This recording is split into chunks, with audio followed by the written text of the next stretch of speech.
Hello प्यारे बच्चों, मैं हूं आपका अपना अंकित सर और आप सभी का तनु क्लासेस में हार्दिक स्वागत है। आज की क्लास में मैं आपको पढ़ाने वाला हूं बच्चों बीए ज्योग्राफी थर्ड सेमेस्टर का यूनिट 1 की आज पहली क्लास है। और ये क्लास है बच्चों, आप देख सकते हो यह किसके लिए है। यह मेजर वालों के लिए, एमजेसी यानी कि सिर्फ और सिर्फ मेजर वालों के लिए। माइनर वाले ये क्लास ना करेंगे। माइनर वालों के लिए इसी चैप्टर में, इसी टॉपिक में, मतलब ये जो चैप्टर है ना, इसी में क्या है कि कुछ कुछ टॉपिक आपको अलग से पढ़ना है। तो बस वही टॉपिक आपको माइनर वालों को पढ़ना है, मेजर वालों को सारा कुछ पढ़ना है, एमआईसी और एमडीसी वालों को थोड़ा थोड़ा ही पढ़ना है। तो जब थोड़ा थोड़ा जो टॉपिक शुरू होगा, मतलब जो टॉपिक आपको पढ़ना है जब वो शुरू होगा, तो यहाँ पर आपको लिखा हुआ मिल जाएगा एमजेसी, एमआईसी और एमडीसी। फिलहाल ये जो सेशन है ये केवल और केवल एमजेसी के लिए स्टूडेंट के लिए है, यानी कि वो ऐसे स्टूडेंट जिनका geography as a major subject है, उन्हीं के लिए सेशन होने वाला है। Clear date? चलिए, ये क्लियर है तो आप सभी को पता है इसमें क्या क्या आपको पढ़ने को मिलेगा, इसमें आपको क्या क्या जानने को मिलेगा। तो आर्थिक क्रियाएं क्या होती है, आर्थिक भूगोल किसको कहते हैं, विभिन्न विद्वानों के द्वारा आर्थिक भूगोल की अलग अलग परिभाषाएं दी गई हैं, उसके बारे में जानेंगे, है ना। आर्थिक भूगोल के जो कौन कौन से वे कारक है जो आर्थिक भूगोल को प्रभावित करते हैं, आर्थिक भूगोल के क्षेत्र कौन कौन से हैं, है ना, विषय कौन कौन से हैं, ये सब इस टॉपिक में आपको जानने को मिलेगा, ये सब इस टॉपिक में आपको समझने को मिलने वाला है। ठीक है बच्चों, चलिए तो शुरू करते हैं। तो यहाँ पर आपको, जैसा कि आप देख सकते हैं, यहाँ पर पहला ही यूनिट है। और सबसे अच्छी बात क्या है, क्या ये पहला सेशन है। क्या है बच्चों, ये जस्ट पहला सेशन है, यूनिट फर्स्ट का आर्थिक भूगोल है। और यह जस्ट क्या होने वाला है, पार्ट 1 होने वाला है। क्या होने वाला है बच्चों, पार्ट 1 होने वाला है ना, पार्ट 1 होने वाला है। तो बहुत बेसिक से आसान शब्दों में, आसान भाषा में आपको समझाने वाला हूँ, मैं आपको बताने वाला हूँ। ठीक, तो आसानी से समझते हैं। सबसे पहले चैप्टर का, यूनिट का क्या नाम है, आर्थिक भूगोल है। इसके बारे में क्या क्या विशेष ज़्यादातर पढ़ने, सिलेबस में काफ़ी डिस्कशन हो चुका है। सिलेबस का वैसे तो यूट्यूब पर है ही, लेकिन यहाँ भी आपको इसका लिंक मिल जाएगा। यहाँ से भी आप जिन जिन स्टूडेंट ने नहीं देखा है वो देख सकते हैं। सिलेबस वाले सेक्शन में जा करके थोड़ी देर के बाद ये सिलेबस का भी लिंक आपको मिल जाएगा वहाँ पर, ठीक, क्लास खत्म होने के बाद। तो सबसे पहले देखिए कि आर्थिक क्रियाएं क्या होती है। आर्थिक भूगोल देखने से पहले ये समझिए कि आर्थिक क्रियाएं क्या होती है। सिंपल सी बात है ना। आर्थिक क्रियाएं मतलब पैसा कमाने का, वो जो मनुष्य जो भी क्रियाएं करता है जिसका उद्देश्य मुख्य रूप से पैसा कमाना, लाभ कमाना होता है, उसको आर्थिक क्रियाएं बेसिकली कहा जाता है ना। आर्थिक क्रियाएं वे सभी कार्य हैं जो मनुष्य अपनी आवश्यकताओं की पूर्ति करने और आर्थिक लाभ प्राप्त करने के लिए करता है ना। जैसे कि मान लीजिए कृषि करते हैं, तो वैसे तो कृषि से हम अपना पेट भरते हैं, भोजन हमें मिलता है, अनाज मिलता है, और अनाज खा करके हम अपना पेट भरते हैं। लेकिन यही कृषि जब बड़े पैमाने पर की जाती है तो यह किस में आ जाता है, आर्थिक क्रियाओं में आ जाता है। ठीक है, उसी प्रकार अगर हम फलों का उत्पादन करते हैं तो जितना यूज होगा उतना ही, फल कितना खाइएगा, खाने के बराबर तो फल नहीं खाइएगा, है ना। ऐसा तो थोड़ी है कि 2 टाइम आप फल ही फल खाइए, खाना नहीं खाइए, अनाज नहीं खाइए। अनाज खाने के बाद थोड़ा सा क्या होता है, फल खा लिया जाता है। तो फलों की खेती अगर आप बड़े पैमाने पर कर रहे हैं, उसको आप बेच सकते हैं ना। उसके अलावा बहुत सारी चीजें हैं ना, खनन वगैरह कार्य है ना, वानिकी वगैरह है, ये सब किस में आते हैं बच्चों, ये सब आर्थिक क्रियाओं में आते हैं ना। इन क्रियाओं के माध्यम से व्यक्ति वस्तुएं और सेवाएं उत्पन्न करता है। वस्तुएं का मतलब है जैसे कि अनाज हो गया, है ना, खनन के कार्य हो, लकड़ी, टी शर्ट बनाना हो गया, चश्मा बनाना, घड़ी बनाना हो गया, ये डिजिटल बोर्ड है, ये सब वस्तुएं हैं, है ना। शर्ट पैंट पहनना, ये सब डिजिटल वस्तुएं, मोबाइल में आप देख रहे हैं, ये सब क्या है, डिजिटल वस्तुएं हैं। तो व्यक्ति क्या बनाता है यहाँ पर, ये वस्तुएं बनाता है। और सेवाएं क्या है, जैसे मैं आपको पढ़ा रहा हूँ, है ना, ये भी आर्थिक क्रिया के तहत ही आता है। तो मैं आपको पढ़ा रहा हूँ, ये सेवा क्षेत्र में आता है। टेम्पो वाला, रिक्शा वाला, है ना, दुकानदार हो गया, चाय वाला, समोसे वाला, पानी पूरी मोमोज वाला, ये सब क्या है, अपनी सेवाएं आपको दे रहा है और उसके बदले वो पैसा ले रहा है, वो लाभ कमा रहा है। तो ये सब गतिविधि किसमें आएगी, आर्थिक क्रियाओं में, है ना। इन सब चीजों का विनिमय यानी कि एक्सचेंज करता है और उपभोग करता है आर्थिक क्रियाओं में, है ना। जैसे हम पैसा देते हैं तो सामान खरीदते हैं, है ना, और सामान खरीद के क्या करते हैं, हम उसका यूज करते हैं। जैसे मोमोज हमको खाना है तो क्या करेंगे, मोमोज वाले दुकान पर जाएंगे, ठेला पे जाएंगे, उसको पैसा देंगे और फिर हम मोमोज खा लेंगे। तो वो सारी वस्तुएं, सेवाएं, उसका विनिमय होगा, एक्सचेंज होगा, और उसके बदले क्या होगा, जो वस्तुएं मिलेगी उसका हम उपभोग करेंगे। जैसे मोबाइल, पैसा दिए मोबाइल लिए, मोबाइल का हम उपभोग कर रहे हैं। बेसिकली क्या, मोबाइल से हम बहुत सारी वीडियो कंटेंट देखते हैं, अपना इंस्टाग्राम आईडी होता है, यूट्यूब देखते हैं, मनोरंजन के साधन है, बात करने की साधन है, बहुत सारे तरीके, है ना, इंटरनेट चलाने के साधन है। तो ये सब किस में आ जाएगा बच्चों, आर्थिक क्रियाओं में। किस में आएगा, आर्थिक क्रियाओं में आ जाएगा। ठीक है, क्लियर यहाँ तक? चलिए, इसमें आ जाएगा बच्चों, आर्थिक क्रियाओं में आ जाएगा। ठीक, उसके बाद अगर बात करें आर्थिक भूगोल का परिचय, है ना। आर्थिक भूगोल का परिचय बेसिकली कि आर्थिक भूगोल किसको कहते हैं, क्योंकि इस टॉपिक, इस चैप्टर का नाम ही आर्थिक भूगोल। तो आर्थिक भूगोल समझिए होता क्या है ना। आर्थिक भूगोल मानव भूगोल की एक शाखा है। मतलब भूगोल की बेसिकली 2 शाखाएं, कौन कौन सी शाखाएं, है ना। भूगोल की बेसिकली सामान्यतः कह सकते हैं 2 शाखाएं, है ना। कौन कौन सी बच्चों, भूगोल की सामान्यतः 2 शाखाएं, है ना। ये जो भूगोल है, आपका जो ज्योग्राफी है, इसकी मुख्यतः 2 शाखाएं हैं, है ना। एक शाखा है जिसका नाम है आपका भौतिक भूगोल, है ना, भौतिक भूगोल। और दूसरी जो शाखा है उसका नाम है मानव भूगोल। दूसरी शाखा क्या है बच्चों?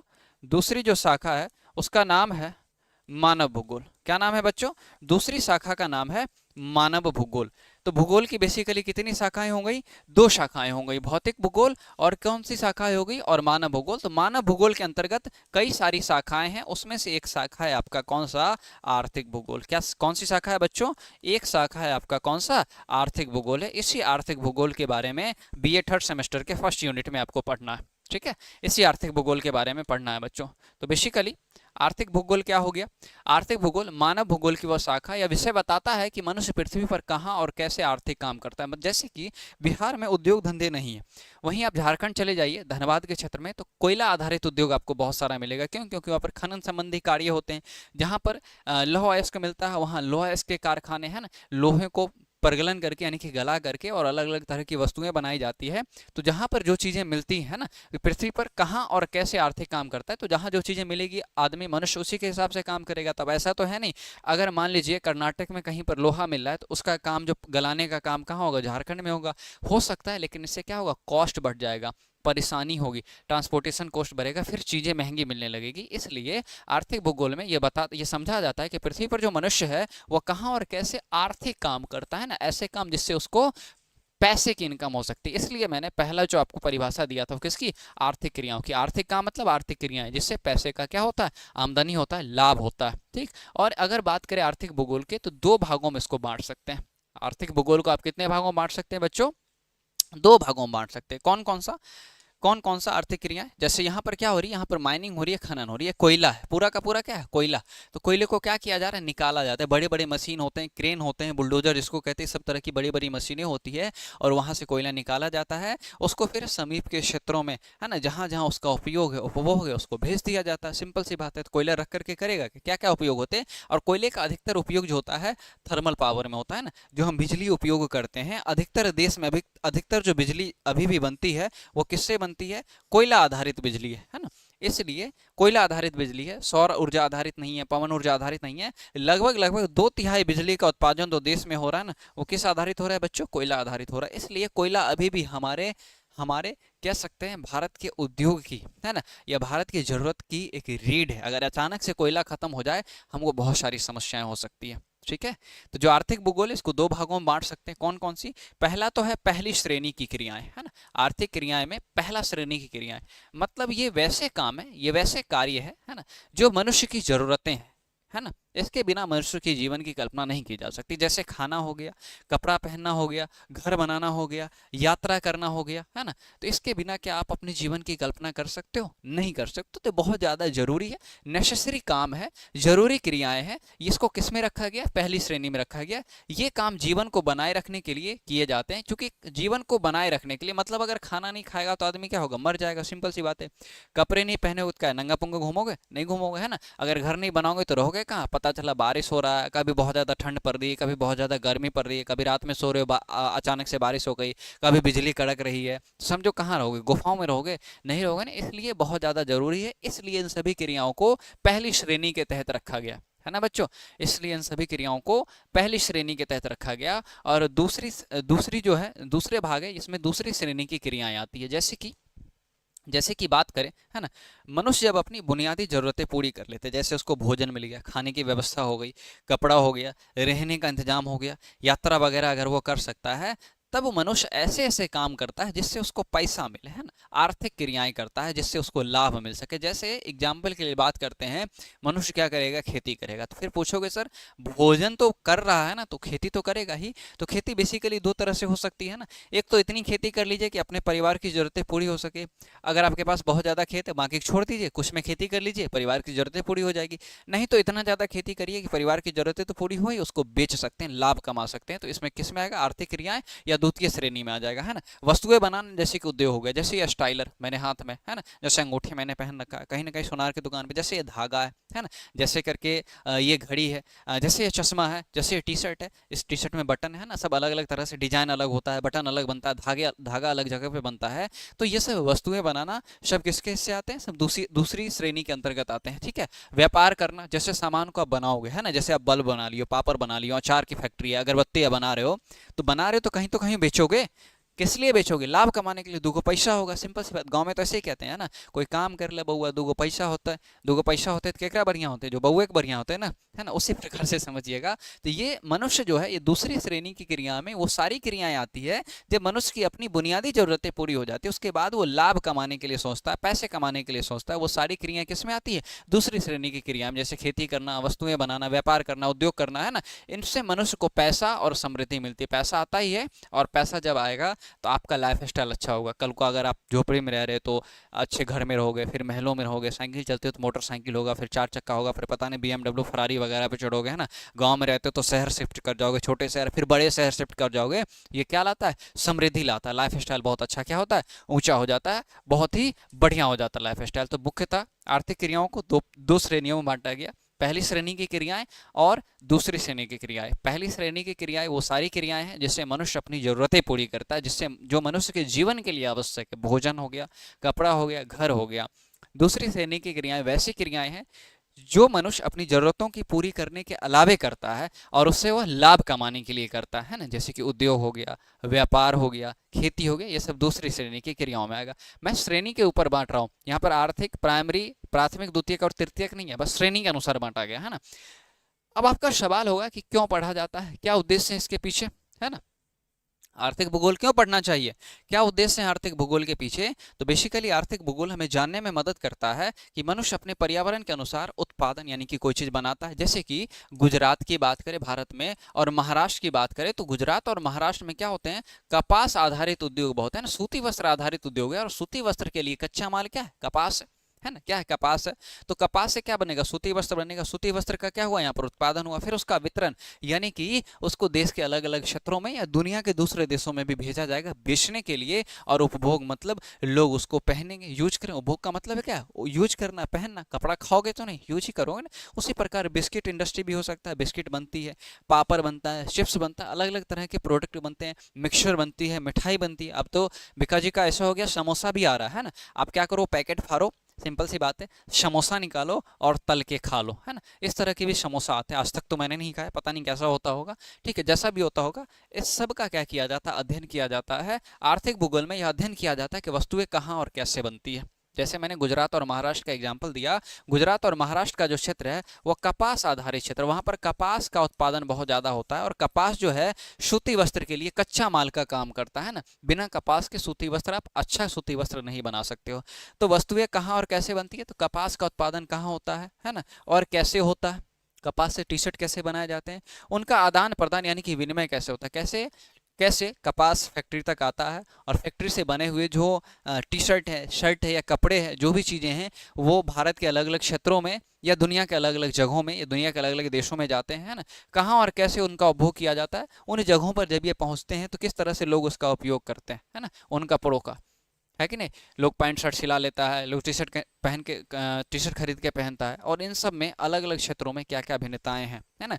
सेम प्रोडक्ट है, सेम प्रोडक्ट है, अलग अलग क्षेत्रों में लोग कैसे यूज करते हैं। ठीक है, जैसे कि टी शर्ट हम भी खरीदते होंगे, टी शर्ट जो ठंडे प्रदेश में लोग हैं वो भी खरीदते होंगे। जो ठंडे प्रदेश में लोग जो टी शर्ट खरीदते हैं, तो हो सकता है वो तो या तो इनर, फुल बाजू का इनर पहनते हैं, उसके ऊपर पहन लें या उसके नीचे पहन लें। ठीक है, हमारे यहाँ टी शर्ट गर्मी में कैसे पहना जाता है? ऐसे जैसे मैं पहना हुआ वैसे टी शर्ट पहना जाएगा। ठंडी आएगी तो फिर अलग तरीके से उसका यूज किया जाएगा, है कि नहीं। ऐसे किया जाता है, बिल्कुल बिल्कुल किया जाता है। ठीक है, तो कैसे कैसे उन क्षेत्रों में क्या क्या भिन्नताएं हैं और किस प्रकार से अलग किया जाता है, आर्थिक भूगोल के बेसिकली यही उद्देश्य होते हैं बच्चों, है ना। आर्थिक भूगोल के बेसिकली यही उद्देश्य होते हैं। क्लियर? ओके, चलिए, जस्ट वेट। ठीक है, अब बात करते हैं आर्थिक भूगोल के प्रमुख उप विषय कौन कौन से, है ना। प्रमुख उप विषय जो है ना, मतलब आर्थिक भूगोल के अंतर्गत किन किन क्षेत्रों का अध्ययन किया जाता है, यही उसके प्रमुख उप विषय होंगे। क्योंकि आर्थिक भूगोल तो अपने आप में ही एक विषय है ना। आर्थिक भूगोल मैंने आपको बताया, भूगोल को दो भागों में बांटा गया, या भूगोल की प्रमुख दो शाखाएं, है ना। कौन कौन सी? भूगोल की प्रमुख दो शाखाएं, एक तो हो गया आपका मानव भूगोल, है ना। एक तो आपका हो गया मानव भूगोल, है ना। क्या हो गया बच्चों? एक हो गया आपका मानव भूगोल, और दूसरा है आपका प्राकृतिक भूगोल, है ना। दूसरा कौन सा है? भौतिक भूगोल कह सकते हैं इसको, है ना, प्राकृतिक या भौतिक भूगोल। तो भौतिक भूगोल ज्यादा जगह लिखा रहता है तो भौतिक भूगोल ही लिख देते हैं, यहाँ पर क्या लिख देते हैं, भौतिक भूगोल लिख देते हैं। अब जो है भूगोल की दो शाखा है, मानव भूगोल और भौतिक भूगोल। तो मानव भूगोल की बहुत सारी शाखाएं, उसमें से एक शाखा है आपका आर्थिक भूगोल, है ना, उसमें से एक शाखा है आपका कौन सा, आर्थिक भूगोल। अब आर्थिक भूगोल अपने आप में क्या है, एक विषय है ना, अपने आप में एक विषय है। आपके यूनिट 3 का सॉरी सेमेस्टर 3 का जो किताब है उसका नाम ही आर्थिक भूगोल। तो अपने आप में क्या है, एक विषय है, मतलब बुक पढ़ना है आपको, अपने आप में एक विषय है। अब इसके अंतर्गत बहुत सारी और शाखाएं, इसके बहुत सारे और पार्ट है, जिसको क्या कहा गया है, उप विषय कहा गया। क्या कहा गया है बच्चों, इसको उप विषय कहा गया है। तो कौन कौन से उप विषय है, कृषि का भूगोल, मतलब कृषि आधारित हम भूगोल पढ़ते हैं, है ना, कृषि के बारे में जानेंगे, अलग कृषि क्या होता है, अलग अलग प्रकार की कृषि जो होती है ना, विस्तृत वाणिज्य अनाज, विस्तृत कृषि, वाणिज्य अनाज कृषि, कर्तन दहन कृषि, जीवन निर्वाह कृषि, है ना, डेयरी कृषि, सब के बारे में पढ़ना होता है। औद्योगिक भूगोल या उद्योगों का भूगोल, है ना, मतलब भूगोल में उन क्षेत्रों को बारे में पढ़ना है, कुछ उद्योगों के बारे में पढ़ना है, जैसे कि लौह इस्पात उद्योग हो गया, कोयला आधारित उद्योग, कोल आधारित उद्योग हो गया, सूती वस्त्र उद्योग हो गया, चीनी उद्योग हो गया, इस सब के बारे में अलग अलग पढ़ना होता है। अंतर्राष्ट्रीय व्यापार का भूगोल, मतलब अंतर्राष्ट्रीय व्यापार के बारे में पढ़ना है, प्रमुख नहरों के बारे में पढ़ना है, प्रमुख व्यापारिक मार्गों के बारे में पढ़ना है, प्रमुख देशों के बारे में, प्रमुख बंदरगाहों के बारे में पढ़ना होता है। संसाधनों का भूगोल है, मतलब कौन से संसाधन कहाँ मिलते हैं, भारत में कोयला कहाँ या दुनिया में कोयला कहाँ मिल रहा है, भारत में अगर पेट्रोलियम मिल रहे हैं तो कहाँ पर मिल रहा है, कच्चा तेल जिसको कहते हैं, गैस मिल रही है, प्राकृतिक गैस का तो कहाँ मिल रही है, दुनिया के अलग अलग देशों में मिल रहा है तो कहाँ मिल रहा है, इस सब के बारे में पढ़ने वाले। परिवहन और संचार का भूगोल पढ़ते हैं ना, तो परिवहन जैसे कि रेल परिवहन हो गया, जल परिवहन हो गया, स्थल परिवहन हो, सड़क परिवहन जिसको कहते हैं, है ना, इसके वायु परिवहन हो गया, इस सब के बारे में पढ़ना होता है। वित्त और भूगोल के बारे में बेसिकली थोड़ा बहुत आपको आर्थिक, है ना, पैसे के बारे में भी पढ़ना होगा कि पैसे का फ्लो जो बेसिकली भूगोल के क्षेत्र में किस प्रकार से होता है। तो ये सारी बातें आपको पढ़नी होगी, किसमें, आर्थिक भूगोल के अंतर्गत पढ़नी होगी, अलग अलग पढ़नी है ना, जरूरी नहीं कि सारा टॉपिक जो है इसी क्लास में कवर हो या इसी यूनिट में कवर हो, अलग अलग दूसरे यूनिट में भी कवर किया जा सकता है। तो बेसिकली आप जानते हो कि आर्थिक भूगोल के कुछ प्रमुख उप क्षेत्र हैं जो कि यहाँ पर इसके नाम दिए गए, ठीक है, नाम दिए गए हैं प्यारे बच्चों, ठीक। उसके बाद बात करें आर्थिक भूगोल का अर्थ और परिभाषाएं, है ना, वैसे तो आपने अर्थ देख लिया, परिभाषाएं भी देख ली, लेकिन विभिन्न विद्वानों के द्वारा अलग अलग अर्थ और अलग अलग परिभाषाएं दी गई हैं, है ना, जिसके अलग अलग मीन्स यानी कि अलग अलग मतलब जो है वो हो सकते हैं, ठीक है, समझ में आई बातें, देखते हैं। तो आर्थिक भूगोल जो है यह मानव भूगोल की ही एक शाखा है, जो अभी जस्ट मैंने आपको डिस्कस किया है, जस्ट मैंने आपको बताया, यहाँ पर भी मैंने आपको बताया, है ना, यहाँ पर भी मैंने आपको बताया कि भूगोल की मुख्यतः दो शाखाएं हैं, भौतिक भूगोल और मानव भूगोल है। और मानव भूगोल की भी बहुत सारी शाखाएं, जिसमें से एक शाखा आर्थिक भूगोल, और फिर यहाँ आकर के आर्थिक भूगोल की भी अलग अलग शाखाएं, जिसमें कि कृषि भूगोल आता है ना, उसके बाद आपका औद्योगिक भूगोल आ जाएगा या उद्योग आ जाएगा, है ना, ये सब आपको पढ़ना है ना, परिवहन तथा संचार आ जाएगा, है कि नहीं, परिवहन तथा संचार, ये सब के सब किसमें पढ़े जाएंगे बच्चों, ये सब के सब आर्थिक भूगोल के अंतर्गत पढ़े जाएंगे, ठीक, किसके अंतर्गत, आर्थिक भूगोल के अंतर्गत पढ़े जाएंगे। तो आर्थिक भूगोल मानव भूगोल की एक शाखा है। इसका मुख्य उद्देश्य ये समझना है कि मनुष्य पृथ्वी पर यानी कि धरती पर, चूंकि मनुष्य कहाँ रह रहा है, धरती पे ही रह रहा है, कुल 8 जो ग्रह हैं हमारे सौरमंडल में, उसमें से पृथ्वी एकमात्र ऐसा ग्रह है जिस पर जीवन संभव है। क्यों, क्योंकि यहाँ पर पीने के लिए पानी है, सांस लेने के लिए हवा, दो चीज़ें मौजूद, प्रमुख चीज़ें हैं, है ना। उसके बाद मिट्टी है जो बहुत जो उपजाऊ मिट्टी है, जहाँ पर इंसान क्या कर सकता है, फसलों का उत्पादन कर सकता है। बाकी के जो और 7 ग्रह हैं, जैसे बुध हो गया, है ना, मंगल हो गया, शुक्र हो गया, बृहस्पति है, शनि है, अरुण और वरुण, बाकी के जो 7 ग्रह हैं उस पर इस तरह की कोई भी वातावरण या परिवेश मौजूद नहीं है जहाँ पर व्यक्ति रह सकता है या जीवित रह सकता है ना, ऐसा कुछ नहीं है, ना ही खेती कर सकता है, ना पीने को पानी है, कुछ नहीं है, समझिए। मंगल पर जीवन तलाश की जा रही है लेकिन ऐसा कुछ नहीं है। तो यहाँ पर आर्थिक भूगोल मानव भूगोल की एक ऐसी शाखा है जिसका उद्देश्य यह समझना है कि मनुष्य जो पृथ्वी पर कहाँ, कैसे और क्यों आर्थिक कार्य करता है ना, कहाँ करता है। जैसे मैंने गुजरात में और महाराष्ट्र में बात करें तो सूती वस्त्र आधारित उद्योग है ना, कैसे करता है, उन उद्योगों को कैसे परिवहित किया जाता है, कैसे उद्योग धंधे किए जाते हैं और क्यों करता है। जाहिर सी बात है ये कौन समझने में मदद करता है, ये आर्थिक भूगोल समझने में मदद करता है। और क्यों करता है, जाहिर सी बात है सबका उद्देश्य क्या है, पैसा कमाना। क्या है बच्चों, उद्देश्य पैसा कमाना है, ठीक है। यह जो विषय है मानव की आर्थिक गतिविधियों, है ना, आर्थिक गतिविधि मतलब मानव वे सारी गतिविधि करता है जिसके तहत वो लाभ कमा सकता है या पैसा कमा सकता है, वो गतिविधि मानव की आर्थिक गतिविधि में आती है। जैसे खेती करते हैं बड़े पैमाने पर, नाई का दुकान हो गया, हलवाई हो गया, रिक्शा चालक, है ना, टेम्पो चालक हो गया, मोमोज वाला, ठेला वाला हो गया, दुकानदार हो गया, ये सब के सब क्या है, सब मनुष्य, सब आर्थिक गतिविधियों में संलग्न है। क्यों? क्योंकि उनको वहां से लाभ हो रहा है। ठीक है, तो यह विषय मानव की आर्थिक गतिविधियां, उनकी क्षेत्रीय विशेषताओं, मतलब किसी खास क्षेत्र में किसी खास प्रकार की आर्थिक गतिविधियां होती है ना, उसके बारे में बात करता है और भिन्नताओं का अध्ययन करता है कि क्यों अलग अलग है ना, आर्थिक गतिविधियां क्यों अलग अलग है, क्षेत्र के आधार पर विशेषताएं यानी कि उनकी भिन्नताएं क्यों अलग अलग है, क्यों अलग अलग क्षेत्रों में अलग अलग तरह की आर्थिक गतिविधि होती है, इसका अध्ययन किया जाता है किसमें बच्चों, आर्थिक भूगोल में। साथ ही यह भी देखता है कि मनुष्य की क्रियाएं जो है जगह और पर्यावरण से कैसी जुड़ी हुई है ना, किसी स्थान पर कोई खास प्रकार की आर्थिक गतिविधि होती है और खास तौर पर वहाँ का जो पर्यावरण है वो कैसा है, कैसा वो पर्यावरण मनुष्य को प्रभावित करता है और कैसे मनुष्य उस पर्यावरण को प्रभावित करता है, ये सब का अध्ययन किसमें किया जाता है, आर्थिक भूगोल में किया जाता है। क्यों? क्योंकि पृथ्वी के सभी हिस्सों का प्राकृतिक वातावरण एक जैसा नहीं है। बिल्कुल सही बात है, कहीं पर वीरान जगह, मरुस्थल ही मरुस्थल है, कहीं पर घास के बड़े बड़े मैदान है ना, सैकड़ों किलोमीटर हजारों किलोमीटर में, उसके बाद कहीं पर पहाड़ी पहाड़ है सैकड़ों किलोमीटर में, कहीं पर समंदर ही पूरा पृथ्वी पर समंदर ही 71% में, सभी जगह उपजाऊ जमीन नहीं है, सभी जगह उद्योग धंधे नहीं है। तो यही बात है कि प्राकृतिक वातावरण पृथ्वी पर सब जगह एक जैसा नहीं है, वहाँ के मानवकृत वातावरण और आर्थिक कार्यों में भी अंतर होता है, यानी कि मानव जो गतिविधि करता है ना, और आर्थिक गतिविधि जो आर्थिक कार्य करता है, मानव जिस जगहों पे रहता है वो उससे प्रभावित होता ही है और अलग अलग प्रकार की आर्थिक गतिविधि करता है। ये सब समझने में कौन मदद करता है बच्चों, आर्थिक भूगोल मदद करता है। कौन मदद करता है, आर्थिक भूगोल मदद करता है। ठीक है, चलिए अब प्रमुख कुछ विद्वानों के द्वारा क्या दी गई है,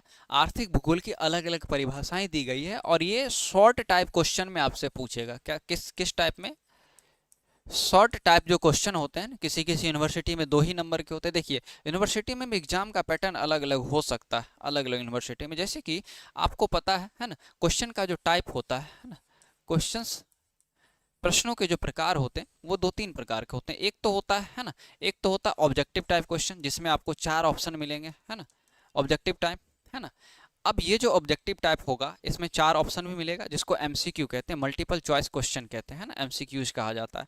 इसी में एक होगा कि एक लाइन में लिखने वाला होगा, कौन सा होगा, एक लाइन में, है ना, आंसर देने वाला होगा इसी में, है ना, कम अंक वाले। इसी में होगा भरने वाला, जिसको फिल इन द ब्लैंक्स कहते हैं। क्या कहते हैं बच्चों, फिल इन द ब्लैंक्स कहते हैं। तो अलग अलग यूनिवर्सिटी में अलग अलग तरह के पूछे जा सकते हैं। उसके बाद एक होता है शॉर्ट टाइप क्वेश्चन, है ना, शॉर्ट टाइप क्वेश्चन होते हैं, है ना, शॉर्ट टाइप क्वेश्चन होते हैं। ठीक है, उसके बाद कुछ यूनिवर्सिटी में और जनरली यूनिवर्सिटी में लॉन्ग टाइप क्वेश्चन पूछे जाते हैं। तो एक चीज़ आपको ध्यान रखना है यहाँ पर, एक चीज़ आपको ध्यान रखना है कि जनरली जो होता है, जनरली होता है 5 नंबर के क्वेश्चन आपको कम देखने को मिलेंगे। अब ये जो ऑब्जेक्टिव क्वेश्चन है ये 2 तरह से हो सकता है, या तो यह किसी किसी यूनिवर्सिटी में 1 नंबर का भी हो सकता है, 1 अंक का भी हो सकता है, और किसी किसी यूनिवर्सिटी में 2 अंक का भी हो सकता है ना।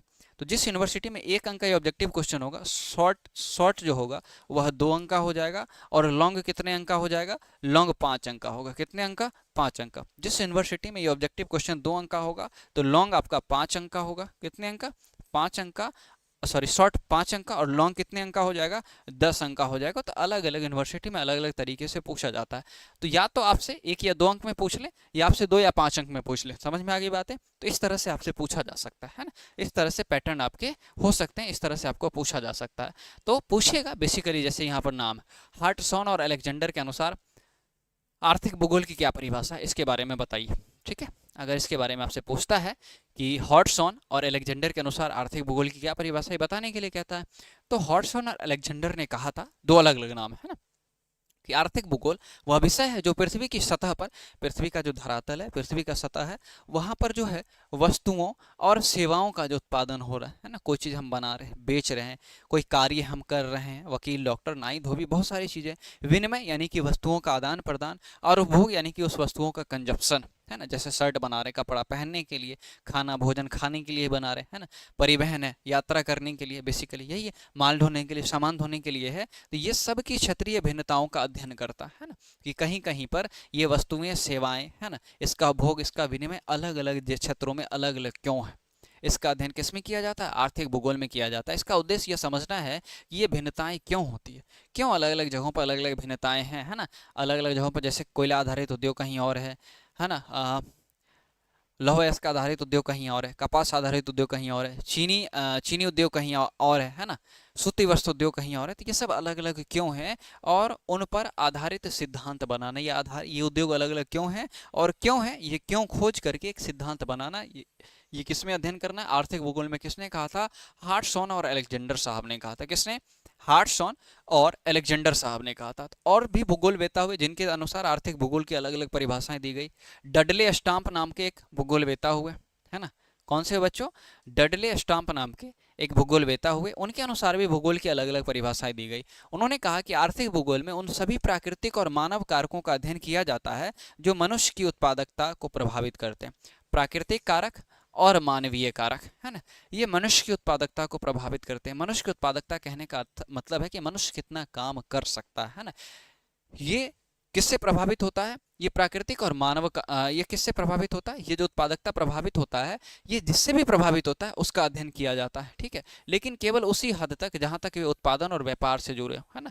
केवल उत्पादन और व्यापार से। अगर मनुष्य दूसरा एक्टिविटी करता है, मनोरंजन करता है, जो किसी भी चीज के लिए जो आर्थिक गतिविधि का पार्ट है ही नहीं, है ना, जैसे मानव भूगोल आर्थिक गतिविधि का पार्ट है ही नहीं, तो ये जो है आर्थिक भूगोल में नहीं आएगा, ठीक है। ये किस में नहीं आएगा बच्चों? आर्थिक भूगोल में। वही चीज़ आर्थिक भूगोल में आएगी जो उत्पादन और व्यापार से जुड़ी हुई होंगी। ये किसका कथन था? ये डडले स्टाम्प का कथन, स्टाम्प साहब का कथन था। ये एक भूगोलवेता थे, उनका कथन था। और भी वैज्ञानिकों ने अलग अलग अपने आर्थिक भूगोल की परिभाषाएं दी है ना।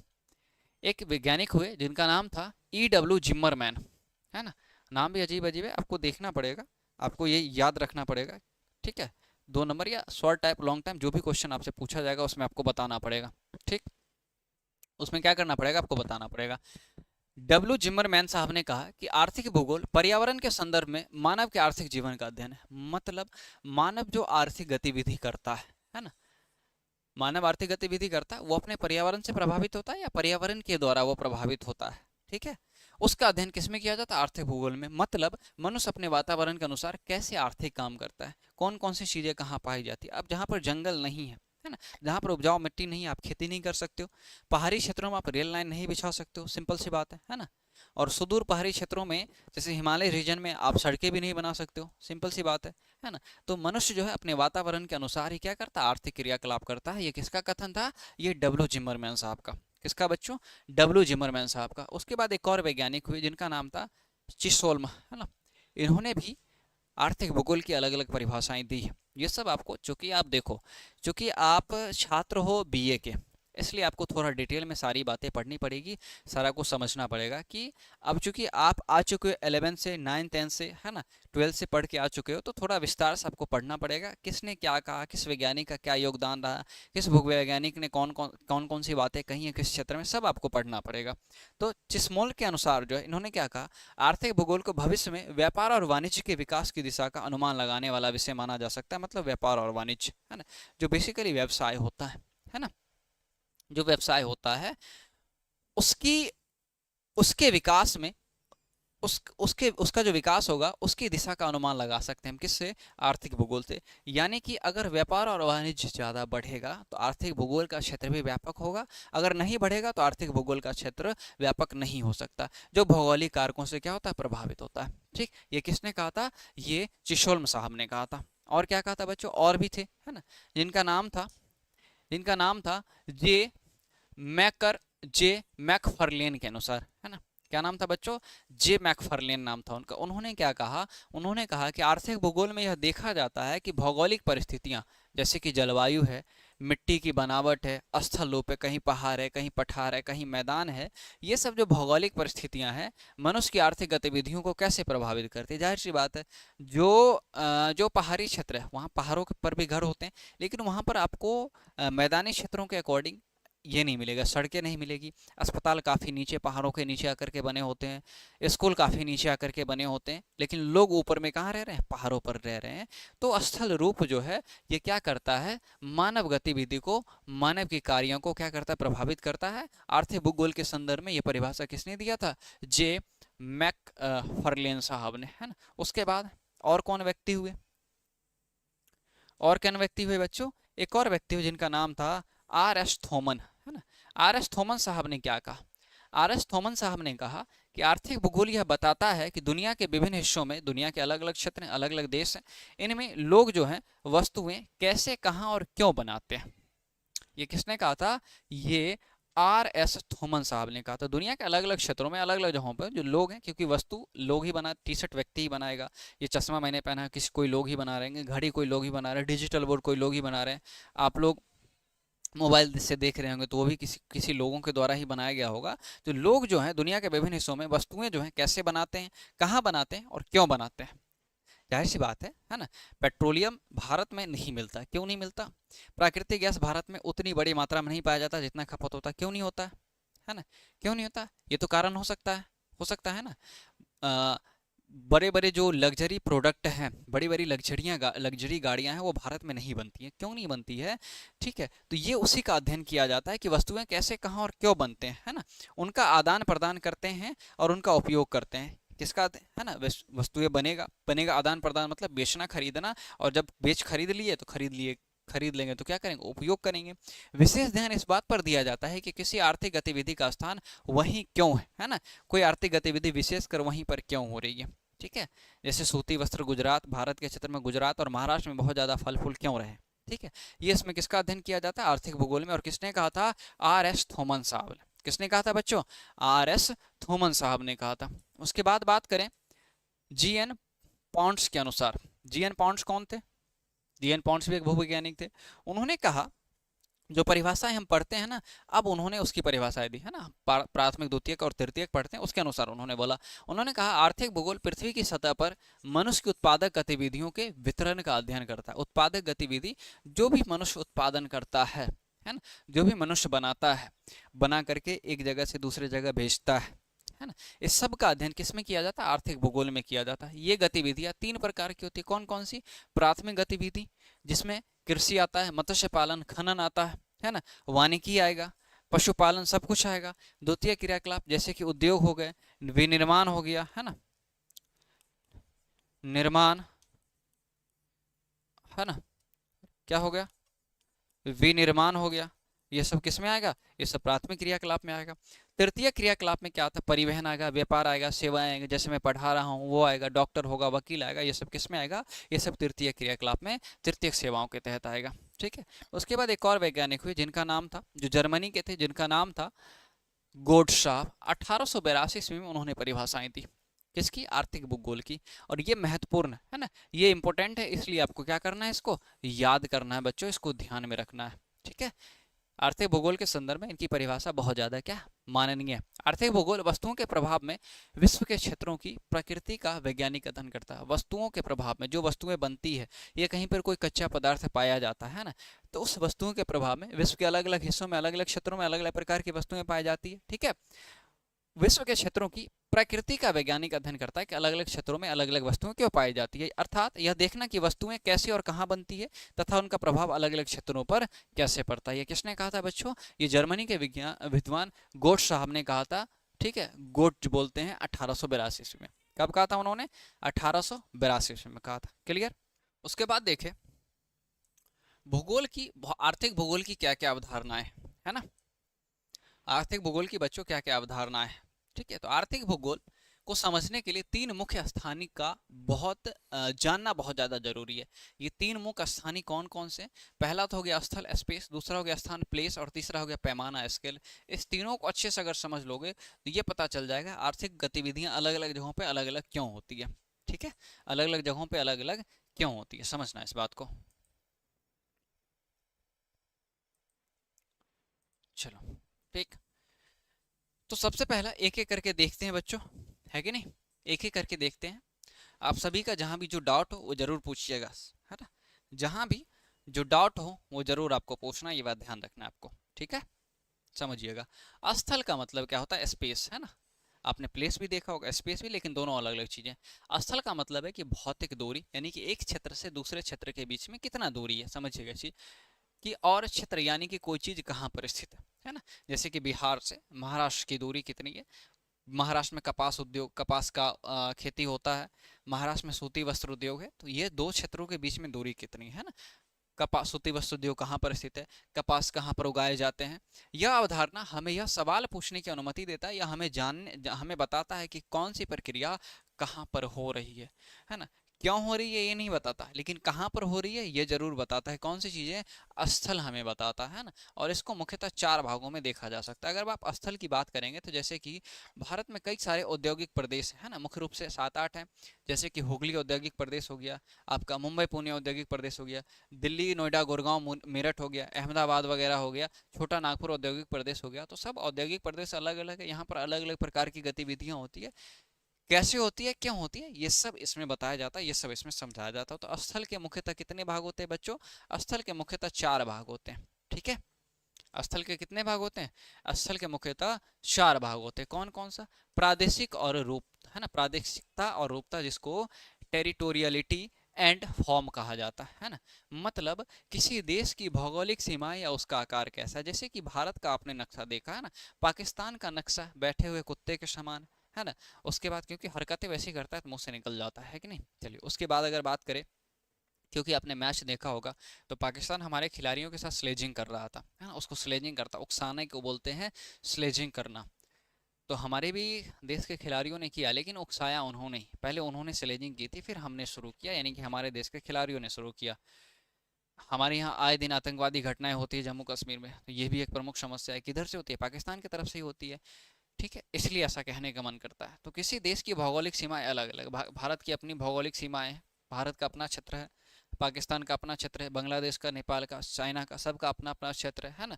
और उसका आकार कितना बड़ा है, कैसा है, ये सब इसमें क्या किया जाता है, देखा जाता है। किसमें, प्रादेशिकता और रूप में। ठीक, उसके बाद बात करें स्थल के दूसरे प्रकार के बारे में, स्थान की बात करें यानी कि लोकेशन।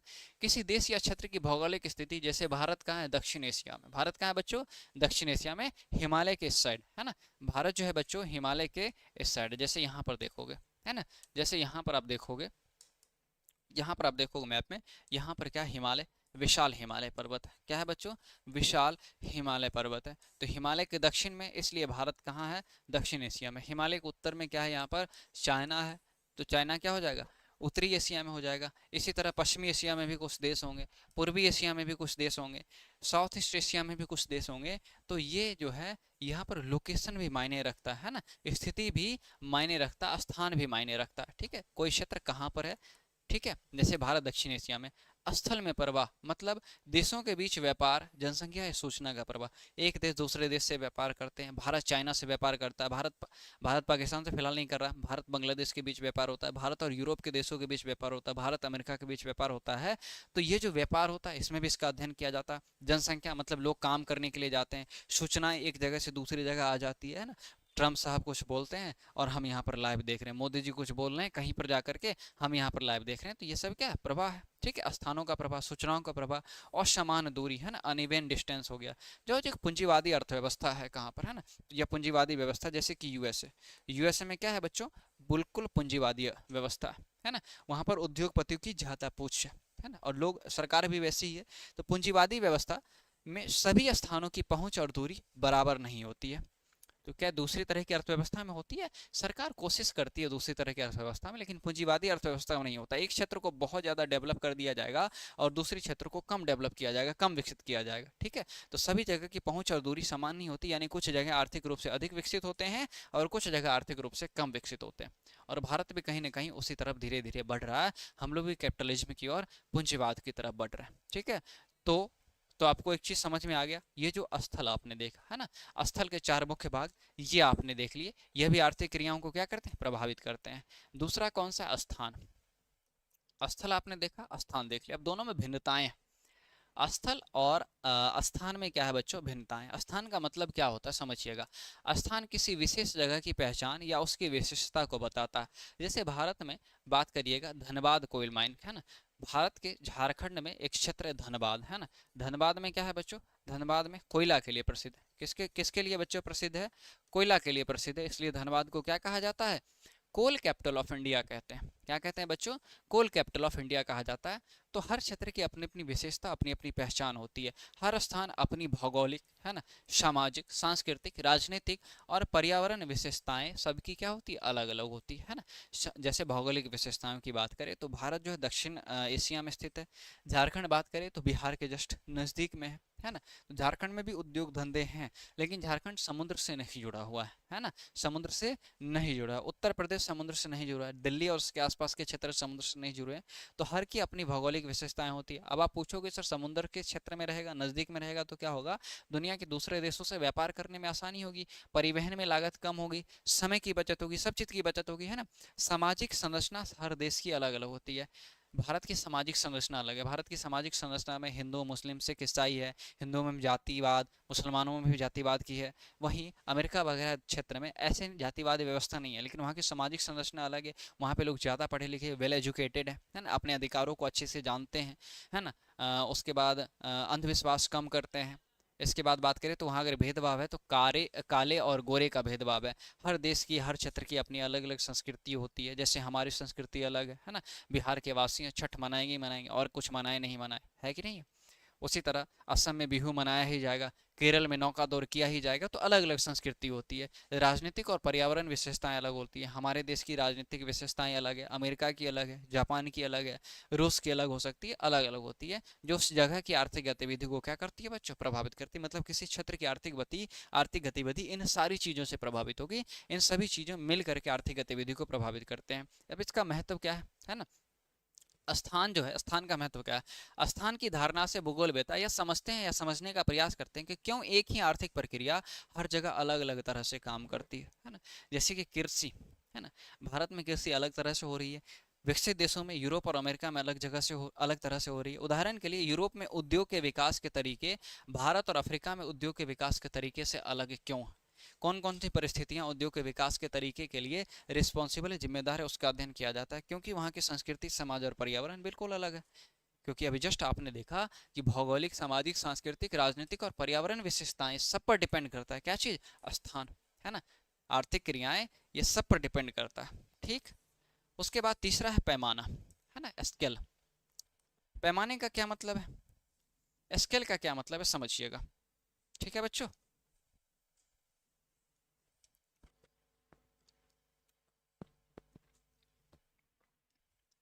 स्केल का क्या मतलब समझिएगा। पैमाना हमें यह बताता है कि किसी घटना या प्रक्रिया को किस स्तर पर देखा जा रहा है ना। जैसे आर्थिक गतिविधि हो रही है, एग्जाम्पल के लिए बात करते हैं, है ना। एग्जाम्पल के लिए बात करते हैं कि जैसे अभी हाल फिलहाल का न्यूज है, चीफ जस्टिस ऑफ इंडिया पर जूता फेंकने वाले को जेल नहीं हुई, जेल हो भी गया तो तुरंत बेल हो गया, ठीक है। यही कोई आम आदमी किसी दरोगा को कुछ बोल दे तो उसको उठा करके लॉकअप में बंद कर दिया जाता है। उस पर अलग अलग तरह की गलत सलत धाराएं लगा दी जाती है ना। और उसको हमेशा के लिए सड़ने के लिए छोड़ दिया जाता है जेल में। उसी प्रकार उद्योग धंधे में, आर्थिक क्रिया में भी ये पैमाना यह बताता है कि किसी घटना या प्रक्रिया को किस स्तर पर देखना है। सिंपल सी बात है। यह हमें स्थानों को अलग अलग स्तरों पर व्यवस्थित और समझने में मदद करता है कि कौन से स्थान किस उद्योग के लिए जाने जाते हैं। ठीक है। जैसे धनबाद कोयला के लिए जाना जाता है, महाराष्ट्र चीनी उद्योग के लिए बहुत ज़्यादा जाना, नंबर 1 स्थान पर है। महाराष्ट्र और गुजरात के कुछ क्षेत्रों में सूती वस्त्र उद्योग बड़े पैमाने पर फल फूल रहा है। कानपुर चमड़ा उद्योग के लिए जाना जाता है। कोयम्बटूर जो है, यहाँ पर भी सूती वस्त्र उद्योग के लिए जाना जाता है। तो क्यों ऐसा जाना जाता है। जैसे बेंगलोर में क्या है, आईटी हब है, सिलिकॉन वैली ऑफ इंडिया कहा जाता है। धीरे धीरे गुड़गांव भी उसकी तरफ बढ़ रहा है। तो ये हमें समझने में मदद करता है कि जो स्थान है अलग अलग स्तरों पर व्यवस्थित, स्थानों को अलग अलग स्तर पर समझने में क्या करता है, मदद करता है। आर्थिक भूगोल में उपयोग किए जाने वाले 4 पैमाने होते हैं। जैसे 4 स्थल देखा था आपने, उसी तरह ये 4 पैमाने भी कौन कौन सा है। एक है आपका वैश्विक पैमाना। कौन सा है बच्चों, एक है आपका वैश्विक पैमाना, पूरी दुनिया के स्तर पर देखा जाएगा। जैसे कि वैश्विक व्यापार हो गया, विश्व की अर्थव्यवस्था हो गई, है ना। यहाँ पर किसी देश की, किसी राज्य की अर्थव्यवस्था की बात नहीं कर रहा है, किसी देश और राज्य में व्यापार की बात नहीं कर रहा है। वैश्विक स्तर पर देखा जा रहा है, जो पूरी दुनिया में होता है, वैश्विक व्यापार और वैश्विक अर्थव्यवस्था। दूसरा कौन सा पैमाना है, विस्तृत क्षेत्रीय पैमाना है। जैसे कि दक्षिण पूर्व एशिया, यूरोप और उत्तरी अमेरिका। मतलब अब क्या किया गया है, कॉन्टिनेंट में बांट दिया गया, महाद्वीपों में बांट दिया गया। पहले तो विश्व स्तर पर था, अब छोटा हो गया। जैसे कि यूरोप एक महाद्वीप है, उत्तरी अमेरिका एक महाद्वीप है। यहाँ पर आप अफ्रीका लिख सकते हैं, अफ्रीका भी क्या है, महाद्वीप है। एशिया महाद्वीप है, एशिया में बांट दिया गया। दक्षिण पूर्व एशिया हो गया, है ना। पश्चिमी एशिया हो सकता है आपका, पूर्वी एशिया हो सकता है, तो ये क्या है, दूसरा पैमाना है। राष्ट्रीय पैमाना क्या है? अब आ गए जब कॉन्टिनेंट पे आ गए, मतलब महाद्वीप के बाद क्या होगा, देश हो गया। जैसे कि किसी देश के स्तर पर भारत हो गया, America, Japan, China, Sri Lanka, Bangladesh, इस स्तर पर देख सकते हैं। क्षेत्रीय पैमाना तो देश के अंदर भी तो देख सकते हैं। जैसे कि देश के अंदर, भारत के अंदर महाराष्ट्र हो गया, उत्तर प्रदेश है, झारखंड है, पश्चिम बंगाल है, दिल्ली है, ये सब हो गया। कैलिफोर्निया अमेरिका का एक शहर है, इंग्लैंड का दक्षिणी भाग है। क्षेत्रीय क्षेत्रीय पैमाना भी होता है, स्थानीय पैमाना होता है। अब महाराष्ट्र जैसे राज्य है तो उसके अंदर हो गया, ठीक है। जैसे बेंगलुरु का मैंने सिलिकॉन वैली का, ठीक है, सिलिकॉन वैली, जैसे कि कौन सा हो गया, बेंगलोर हो गया बच्चों, कौन सा हो गया, बेंगलोर हो गया। मुंबई हो गया, जो अपने उद्योग के लिए, सूती वस्त्र उद्योग के लिए जाना जाता है। लंदन सिटी हो गया, जो एक इंग्लैंड का प्रमुख शहर है। तो ये अलग अलग पैमाने पर क्या होता है, अलग अलग पैमाने पर हम देख सकते हैं, ठीक है। उसके बाद व्यक्तिगत या रहने का स्थान भी इसमें, जैसे कि घर है ना, ये भी आर्थिक गतिविधि को प्रभावित करता है। कार्यस्थल, कहाँ व्यक्ति रह रहा है, किस प्रकार के घर में रह रहा है, कौन सा कार्य कर रहा है, कहाँ पर कर रहा है, आसपास का क्षेत्र कैसा है, ये सब इससे प्रभावित होते हैं। ये सब इसमें महत्वपूर्ण इंपॉर्टेंट है, ठीक। उसके बाद बात करते हैं, कभी कभी इन पैमानों की सीमाएं जो है स्पष्ट नहीं होती। जैसे कि कहाँ नहीं है, हांगकांग। हांगकांग पहले क्या था, हांगकांग पहले जो था एक देश था, लेकिन चाइना ने धीरे धीरे क्या कर लिया, कब्जा कर लिया। सिंगापुर, जहाँ पर खेती नहीं होती है ना, त्रिनिदाद है, ये जैसे जो छोटे छोटे देश हैं, ये एक साथ राष्ट्रीय, क्षेत्रीय और स्थानीय पैमाने का प्रतिनिधित्व करते हैं। यहाँ पर आप बांट नहीं सकते कि राष्ट्रीय पैमाना हो गया इसका, या क्षेत्रीय पैमाना, और ये जो है स्थानीय पैमाना हो गया, ठीक है। ये आप क्या नहीं कर सकते हो, डिफ्रेंशिएट नहीं कर सकते हो। समझ में आई बात है, ठीक। तीसरा है अतिरिक्त बिंदु। अब क्या है, अलग पॉइंट, अतिरिक्त बिंदु। ये तीनों जो अवधारणा है, जैसे कि स्थल हो गया, स्थान और पैमाना आपने देख लिया, ये केवल अध्ययन के उपकरण नहीं है, सिर्फ पढ़ा नहीं जाना, बल्कि दुनिया को समझने और प्रस्तुत करने के भी तरीके हैं। कि उसको जैसे पहले हो गया विश्व स्तर पर, फिर महादेश के स्तर पर, फिर महादेश में भी अलग अलग क्षेत्रों को बांट दिया गया, फिर देश आ गया, देश में राज्य आ गए, फिर राज्य में छोटे छोटे क्षेत्र आ गए, और फिर हो गया स्थानीय स्तर, व्यक्तिगत स्तर पर हो गया। तो यह दुनिया को समझने में मदद करता है, और दुनिया के बारे में बताने में, जब हम समझ जाएंगे तो बता ही सकते हैं, सिंपल सी बात है। यानी इन्हें समझकर हम जान सकते हैं कि दुनिया में आर्थिक गतिविधियां कैसे जुड़ी हैं, और अलग अलग क्षेत्रों में ये आर्थिक गतिविधियां अलग अलग क्यों क्यों कहीं पर सूती वस्त्र उद्योग है, उद्योग के लिए फेमस है, क्यों कोई क्षेत्र जो है अपने कच्चे तेल के लिए प्रसिद्ध है ना, जैसे कि गल्फ कंट्री, सऊदी अरब, दुबई, इराक, कुवैत, ये सब हो गया, ईरान हो गया, है ना, ये सब क्यों प्रसिद्ध है, क्यों कहीं पर सिर्फ और सिर्फ आईटी उद्योग है ना, क्यों कहीं पर लोहा इस्क उद्योग, क्यों कहीं पर सूती वस्त्र उद्योग है, इसको समझने में मदद करता है। क्लियर है बच्चों, यहाँ तक क्लियर है? आई होप सो यहाँ तक क्लियर हो गया होगा। अब हम आगे, आज की क्लास में इतना ही रखते हैं। अब हम आगे अगला टॉपिक पढ़ने वाले हैं। ध्यान रखिएगा, ये सेक्शन सिर्फ और सिर्फ एमजेसी के लिए है। एमआईसी और एमडीसी के लिए जो टॉपिक इस चैप्टर के अंदर पढ़ना होगा वो मैं आपको बता दूंगा, ठीक। तो आज की क्लास यहीं पे रखते हैं, मिलते हैं अपने अगले सेशन में। तब तक के लिए आप सभी का बहुत बहुत शुक्रिया। Thank you, take